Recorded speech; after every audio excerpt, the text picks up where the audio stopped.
My fellow Americans, I come before you tonight as a candidate for the vice presidency and as a man whose honesty and integrity has been questioned.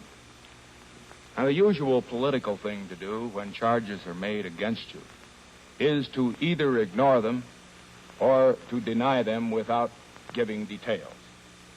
I believe we've had enough of that in the United States, particularly with the present administration in Washington, D.C.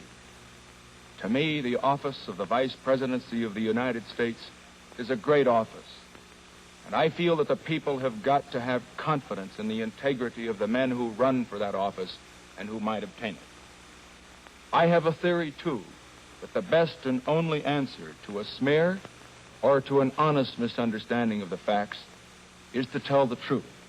Do you think that when I or any other senator makes a political speech, has it printed, should charge the printing of that speech and the mailing of that speech to the taxpayers? Do you think, for example, when I or any other senator makes a trip to his home state to make a purely political speech, that the cost of that trip should be charged to the taxpayers? Do you think when a senator makes political broadcasts or political television broadcasts, radio or television, that the expense of those broadcasts should be charged to the taxpayers? Well, I know what your answer is. It's the same answer that audiences give me whenever I discuss this particular problem. The answer is no. The taxpayer shouldn't be required to finance items which are not official business, but which are primarily political business. Well, then the question arises, you say, well, how do you pay for these, and how can you do it legally?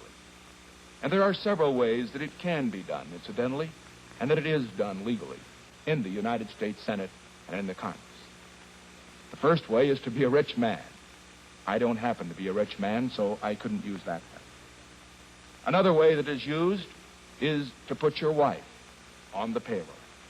Let me say, incidentally, that my opponent, my opposite number for the vice presidency and the Democratic ticket, does have his wife on the payroll and has had her on his payroll for the past 10 years.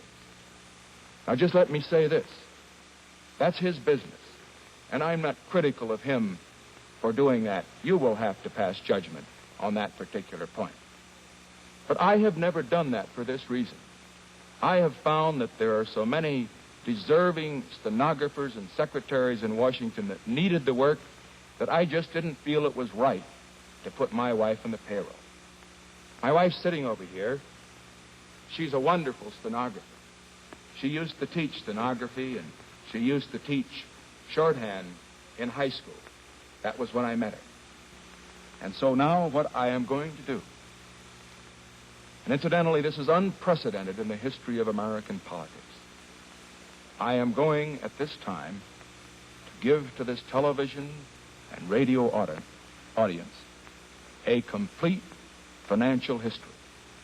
Everything I've earned, everything I've spent, everything I owe. And I want you to know, first of all, I've had my salary as a congressman and as a senator.